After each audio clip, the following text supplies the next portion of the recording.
Bismillahirrahmanirrahim. Assalamualaikum warahmatullahi wabarakatuh.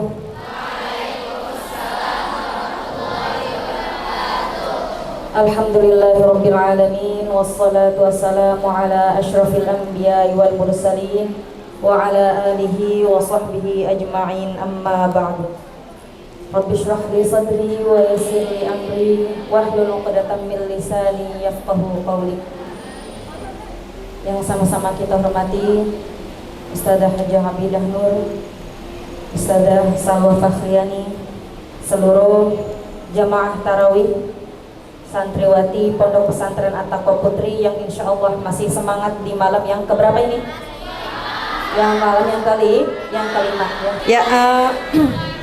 Insya Allah dalam beberapa menit ke depan saya akan sedikit berbagi mengenai tafsir dari sebuah ayat tentang puasa, yang mana Allah Subhanahu wa Ta'ala berfirman dalam surat Al-Baqarah, A'udzu billahi minasy syaithanir rajim. Bismillahirrahmanirrahim.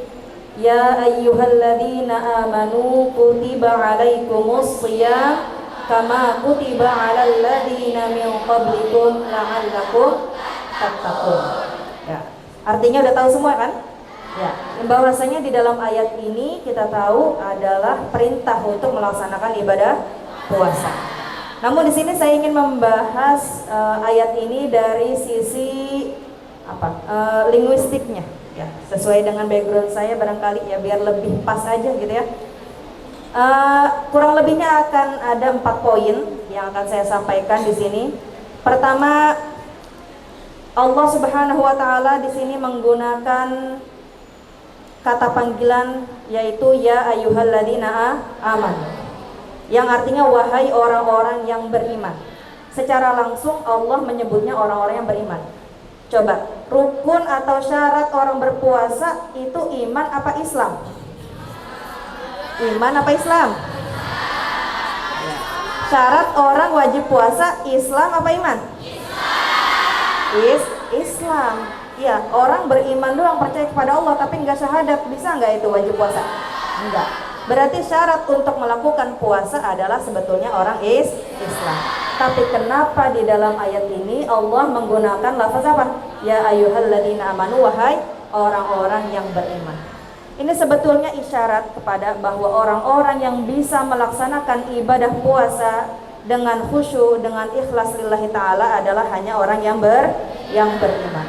Belum tentu orang Islam itu bisa menjalankan ibadah puasa dengan baik kalau tanpa keimanan yang sungguh-sungguh. Ya, makanya di sini yang disebut, yang dimention langsung di dalam Al-Qur'an adalah orang-orang yang beriman. Pentingnya keimanan dalam diri kita itu akan mempengaruhi kualitas puasa kita. Kemudian lafaz selanjutnya ya ayyuhalladzina amanu apa? Kutiba. Ya. Di sini kata kutiba berasal dari kata-kata kataba. Artinya apa kataba? Menulis. Ya, tahunya menulis aja udah kataba ya. Kataba menulis, qara'a membaca. Dah itu aja ya.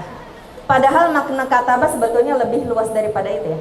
Kalau kita lihat di kamus, kata kataba itu maknanya adalah khoto, yang memang menulis, atau nasakho. Nasakho dalam kamus atau dalam konteks yang lebih modern sekarang biasanya naskun itu copy, gitu, copy paste itu nasakh ya, dinasakh. Ya intinya berkutat seputar tulis menulis lah begitu. Ya, tapi dalam Al-Qur'an kenapa di sini Allah menggunakan lafaz kataba dalam makna apa? Mewajibkan, kan artinya tadi apa? Kutiba alaikumus shiyam, diwajibkan atas kamu berpuasa. Berarti makna kataba yang Allah maksud di sini bukan sekedar menulis, melainkan apa? Farodo. Lah terus kenapa nggak pakai farodo aja? Kenapa malah pakai kata kataba? Nah di sini para ulama mengatakan ya, ada yang saya dapat bahwasanya penggunaan lafaz kataba itu sebetulnya dia memiliki makna yang lebih dari sekedar farodo. Kalau farodo itu artinya mewajibkan, tapi kalau kataba itu mewajibkan yang disertai dengan adanya tausik. Tausik itu apa? Penguatan. Ibarat kalau kita misalnya ya melaksanakan transaksi atau misalnya apa? Hutang piutang. Hutang piutang itu kan mau dicatat atau enggak dicatat tetap terjadi hutang kan? ya kalau kita berhutang sama orang lain misalnya, berhutang uang misalnya, ya, meskipun tidak dicatat oleh teman kita, tetap dikatakan hutang nggak? Tetap. Tapi kalau misalnya dicatat itu lebih kuat nggak? Lebih kuat. Nah ini sama halnya juga dengan penggunaan lafaz kataba di dalam ayat Al-Quran ini. Ya, jadi kataba lebih dari sekadar fardhu mewajibkan, melainkan juga ada tausik, yaitu dicatat di sisi Allah. Jadi Allah mewajibkan plus amal ibadah ini juga akan dicatat ya di sisi Allah, begitu. Ya. Nah, kemudian kenapa nggak langsung menggunakan fardhu saja? Ya ini tentunya ada sisi lain, yaitu lil istiqnas. Istiqnas itu artinya untuk lebih memperhalus bahasa. Ya. Kadang-kadang kita untuk mewajibkan sesuatu kan nggak langsung bilang wajib, ya. Ya, ntar dicatat nih. Kalau dicatat berarti mau nggak mau kita harus melakukan gitu ya. Ya kan, misalnya nih pengurus ya mengumumkan bahwa jam segini harus sudah berada di masjid. Kalau tidak ada di masjid nanti dicatat. Bahasanya apa? Bukan diwajibkan. Bahasanya apa? Dicatat. Tapi dengan bahasa dicatat, kalian paham nggak kalau itu diwajibkan? Paham kan? Ya, cuma bahasanya diperhalus sedikit. Jadi penggunaan kata-kata ba ini lil istiqnas ya, untuk memperhalus agar apa? Agar tidak terlalu apa ya, terasa pembebanannya gitu ya. Kalau dibilang langsung mewajibkan itu kan langsung terbeban. Kalau udah terbeban akhirnya puasanya jadi nggak enak ngerjainnya, begitu. Ya makanya di sini ada pemilihan kata dengan apa sisi lain dari makna kata ba itu sendiri. Kemudian penggunaan kataba di sini juga menggunakan sigot apa tuh? Kutiba, wazan fu'ila. Rasa-rasanya kayak di kelas ini belajar sorab gitu ya. Ya nggak apa-apa lah ya. Ya udah. Ya jadi kutiba itu dia menggunakan fi'il majhul. Kenapa nggak langsung bilang begini? Allah mewajibkan puasa, ya lafaz Allahnya disebut. Yang mewajibkan puasa siapa? Allah kan? Kenapa di dalam Al-Quran disebut wahai orang-orang yang beriman diwajibkan? Padahal kan bisa aja ya kalau Allah bilang Allah mewajibkan puasa itu sendiri. Nah ini ada rahasianya ya maksudnya. Jadi penggunaan fi'il kutiba ya tanpa menyebutkan lafaz Allah itu sebetulnya untuk apa ya? Untuk menghilangkan pembebanan itu sendiri. Ya, agar kalau misalnya lafaz Allah dimunculkan di situ, seolah-olah akan menjadi lebih berat lagi ya puasanya. Allah yang mewajibkan puasa ini, ya jangan macam-macam. Begitu ya kurang lebih ya. Jadi akan terasa pembebanannya. Nah, biasanya kalau misalnya penggunaan fiilnya itu fiil ma'lum, ya dia itu menggunakan lafaz Allah yang disebut itu untuk tempat-tempat yang penuh dengan kasih sayang. Biasanya kalau kita perhatikan ayat-ayat dalam Quran ada lafaz Allah yang disebut secara langsung itu lebih untuk menggunakan untuk apa makna rahmah ya. Seperti misalnya dalam firman Allah Subhanahu wa taala, kataballahu la aghlibanna ana wa rusuli. Allah menetapkan apa? Sungguh aku, maksudnya di situ Allah akan memenangkan ya agama ini gitu. Atau kata rabbukum ala nafsihi rahmah. Ya Tuhanmu, maksudnya di sini Allah, ya di situ langsung kata ya menggunakan fi'il ma'lum. Nah, apa setelahnya rahmah? Kata rabbukum ala nafsihi rahmah. Jadi untuk menunjukkan rasa kasih sayang maka disitulah disebutkan lafaz Allah secara langsung. Ya. Kemudian yang ketiga dari ayat ini ya ayyuhalladzina amanu kutiba alaikumus shiyam. Di situ ada makna, ada lafaz siyam yang mana lafaz siyam ini merupakan masdar dari soma yasum. Siyam itu ada nggak sinonimnya? Ada nggak kata lain yang bermakna puasa selain siyam? Ada. Apa? Saum kan? Iya, siyam dan saum artinya sama nggak? Ya sama ya, yang kita tahu artinya sama. Memang secara bahasa siyam dengan saum itu maknanya sama-sama menahan diri atau berdiam ya semacam itulah ya. Jadi siyam dengan saum itu memiliki makna yang sama. Terus di dalam Al-Qur'an sendiri ada penggunaan ada dua kata ini digunakan di dalam Al-Qur'an. Tapi rata-rata penggunaan yang menggunakan lafaz siyam bukan lafaz saum. Ya, disebutkan bahwa dari sekian ayat yang menyebutkan siyam hanya satu yang menggunakan lafaz saum, yaitu di surat Maryam. Apa di situ yang kisahnya ketika Maryam membawa anak ya. Kemudian inni nadartu lirrahmani sauman. Ya, di dalam ayat itu disebutkan inni nadartu lirrahmani sauman. Nah, bahwasanya aku sedang bernazar atau berjanji kepada Allah untuk sauman. Makna saum di sini menurut para ulama, ya, saum di dalam lafaz ini maknanya adalah menahan diri dari berbicara. Makanya di dalam kisah Siti Maryam di situ kalau kita tahu, ketika itu Siti Maryam langsung bilang apa? Ketika ditanya, nih nunjuk kepada anaknya. Artinya apa? Artinya saya nggak mau bicara karena saya udah janji kepada Allah untuk tidak berbicara apapun mengenai hal ini, maka tanyakanlah langsung kepada anak saya. Di situ menggunakan lafaz sauman. Ya, tapi dalam ayat-ayat yang lain menggunakan lafaz siyam, yang mana siyam di sini nanti berarti puasa yang menahan diri dari lapar dan haus gitu. Ya, satu sisi juga, kenapa kok siyam yang digunakan bukan saum? Ya, untuk menunjukkan makna puasa yang seperti yang kita pahami. Ada yang mengatakan bahwasanya lafaz siyam itu karena dia menggunakan wazan fi'al, ya, berbeda dengan saum yang menggunakan wazan apa? Fa'lun. Kelas 5 mana suaranya ini ya? Ya, fi'al dengan wazan fa'lun. Apa bedanya? Secara huruf banyakan mana? Banyakan siyam apa banyakan saum? Coba kita hitung. Siyam berapa huruf siyam? 4.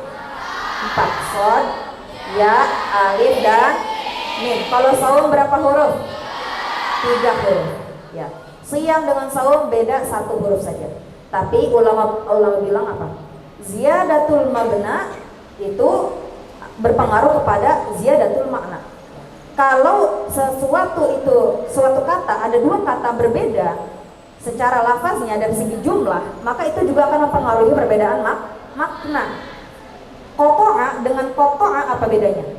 Kalau qata'a itu memotong. Kalau qata'a memotong, begitu kan? Bedanya apa qata'a dengan qata'a? Perbedaan satu huruf saja. Ya, itu akan berbeda secara makna. Nah, siyam dengan saum ini juga berbeda. Karena siyam ini secara huruf lebih banyak daripada saum, maka secara makna juga dia akan memiliki makna yang lebih khusus atau spesifik. Kalau saum tadi menahan diri dari berbicara, ya, tadi kan kita tahu ya di surat Maryam seperti itu, maka siyam itu lebih daripada itu. Menahan diri dari apa kalau puasa? Menahan diri dari makan, menahan diri dari minum. Dari ngomong menahan juga nggak? Boleh nggak ngomong kalau puasa? Boleh. Yang nggak boleh apaan? Gibah. Yang gibah ngomong juga nggak? Ngomong juga, ya. Jadi yang ditahan di dalam siyam, dalam puasa itu lebih lebih rinci atau lebih banyak lah, ya. Bukan hanya sekedar diam, ya, tapi diam dari hal-hal yang buruk, ya, pastinya, ya, dari berkata dusta atau ghibah, ngomongin orang lain dan lain sebagainya. Nah, dan juga menahan diri dari syahwat, ya. Itu salah satu kenapa di dalam Al-Quran menggunakan lafaz siyam. Ya. Satu sisi juga siyam ini juga bermakna mudawamah. Mudawamah itu artinya sesuatu yang dilakukan terus menerus. Jadi ketika menggunakan lafaz siyam ini diharapkan bagi yang melaksanakan ibadah puasa itu bukan hanya saat puasa. Pekerjaan menahan makan berlebihan, menahan minum berlebihan, makan yang berlebihan, minum yang berlebihan, berbicara yang tidak perlu, itu jangan sampai stopnya di pas puasa saja, tapi terus dilakukan di luar puasa juga, ya. Jadi itu. Kemudian yang terakhir di situ disebutkan apa? Kama kutiba 'alal ladzina min qablikum la'allakum tattaqun. Di sini ada tasbih, ya, ada penyamaan. Puasalah kamu atau diwajibkan kepadamu berpuasa sebagaimana diwajibkan oleh umat-umat sebelum kamu. Ya, ada penyerupaan. Miripnya dalam hal apa? Ya, miripnya dalam apa? Dalam Shaffatut Tafasir karya Imam Ali As-Subuni, beliau mengatakan bahwa penyerupaan antara puasanya kita dengan puasanya umat terdahulu itu sebetulnya penyerupaan dari sisi fardiyah saja, kewajiban. Bukan dari sisi kaifiyah, bukan dari sisi cara berpuasa. Jadi umat sebelum Islam dulu ada puasa nggak? Ada. Wajib nggak puasanya? Wajib juga. Nah, cuma nanti di sini ada yang mengatakan betul-betul memang puasanya sama seperti kita, puasa Ramadan begitu kewajibannya. Tapi ada yang mengatakan enggak, kaifiatnya berbeda. Ya, puasanya ada puasa wajib tapi caranya berbeda. Makanya kita tahu ya, ada puasa Asyura. Puasa Asyura itu kapan dilakukan? Ketika tanggal 10 Muharram. Apakah itu puasa yang baru pertama kali umat Islam lakukan atau sebelumnya sudah ada? Sebelumnya sudah ada. Siapa yang duluan melakukan? Orang Yahudi ya. Kalau baca sejarahnya itu ada ya. Jadi memang Rasulullah bilang, nah, kita yang lebih berhak melaksanakan itu gitu ya. Kemudian juga ada puasa Nabi Daud. Ya, bagaimana puasanya itu? Puasanya selang-seling, hari ini puasa, besok enggak, besok puasa lagi ya. Siapa yang pertama kali melakukan itu? Nah, ya, umatnya Nabi Daud ya, karena memang secara namanya juga sudah disebut puasa Nabi Daud. Nah, dulu pada zaman itu puasa dengan gaya Nabi Daud diwajibkan, selang-seling ya. Tapi sekarang ketika Rasulullah umat Islam ini diwajibkan berpuasa Ramadan, maka puasa-puasa yang tadi dilakukan oleh umat terdahulu menjadi puasa sunnah ya bagi kita. Kenapa? Karena kita sudah punya puasa yang wajib sendiri atau khusus sendiri, yaitu puasa Ramadan. Ya, jadi itu. Makanya di situ dibilang sebagaimana puasa umat terdahulu, itu di situ mengisyaratkan bahwa bukan cuma kita yang pernah diwajibkan puasa. Bukan cuma umat Islam yang ada kewajiban berpuasa ya. Jadi seolah-olah jangan takut, umat dulu juga puasa, kuat, bisa gitu ya. Dan pasti umat Islam juga ketika diberikan kewajiban berpuasa selama bulan Ramadan, yang mana di sana tentunya banyak hikmah dan lain sebagainya, itu juga akan bermanfaat baik di dunia maupun di akhirat untuk kita semua, insya Allah. Ya, barangkali hanya ini yang bisa saya sampaikan. Mudah-mudahan bisa bermanfaat untuk jamaah semuanya. Hadanallahu wa iyyakum ajma'in. Wassalamualaikum warahmatullahi wabarakatuh.